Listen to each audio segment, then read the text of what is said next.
Helo, shwmai a chroeso i'r ysgol ddigidol. Yn y fideo yma, rydyn ni'n mynd i fod yn edrych ar fel i greu taflenni gwaith PDF gan ddefnyddio Adobe CCEXpress.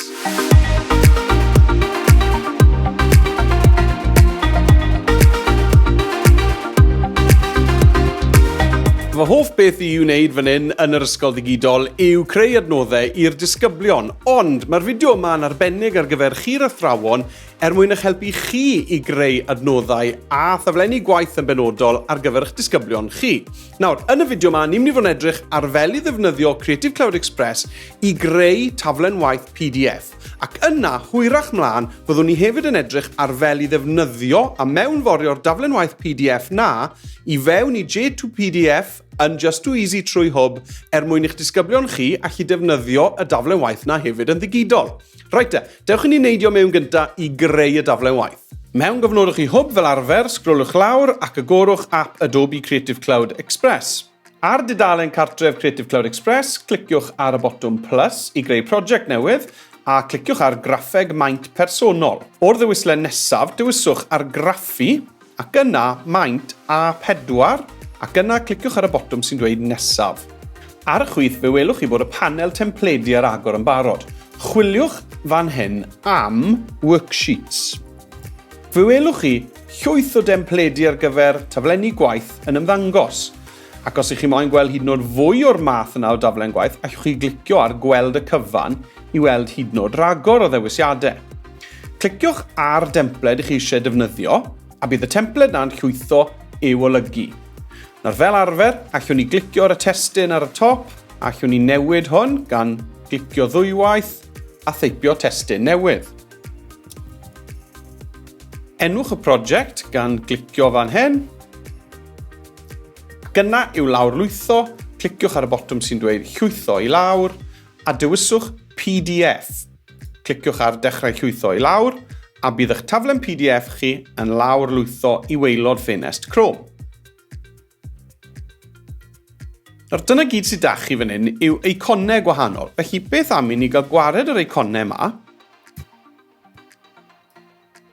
Ac yna, defnyddio'r peiriant chwilio eiconau mwyn chwilio am set o ddelweddau newydd, fel offerynnau cerdd enghraifft.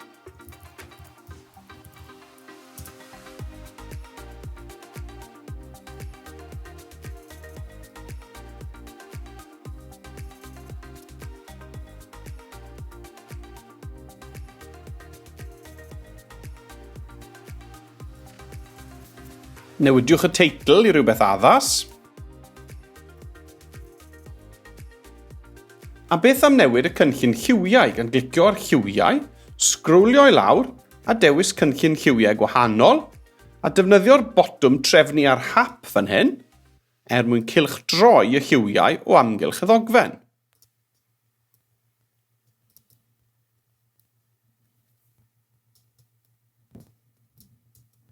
Yna i lawrlwytho, unwaith to dwi'n clicio ar y botwm llwytho i lawr, dewis PDF a dechrau llwytho i lawr. Iawn, dyna ni. Mae'r daflen waith yn barod. Dyna gyd sydd eisiau chi wneud wedyn yw clico ar y ffeil na ar waelod ffenest Chrome ac argraffu'r daflen a'i roi mas i'r disgyblion. Ond, beth am os ych chi eisiau defnyddio'r daflen waith yna yn ddigidol? Wel, o fewn Just Too Easy trwy hwb, i ni'n gallu defnyddio adnodd o'r enw J2 PDF. Dewch i ni gael edrych nawr fel i uwchlwytho y PDF na i chi newydd greu mwyn troi'r daflen waith yna yn un ddigidol i'ch disgyblion i'w llenwi. O dudalen cartref hwb, agorwch Just Too Easy a dyma ni ar dudalen J2 Launch. Chwiliwch am y deilsen goch sy'n dweud J2 PDF. Cliciwch ar y deilsen na a bydd ffenest yn ymddangos yn gofyn i chi lusgo'ch ffeil PDF.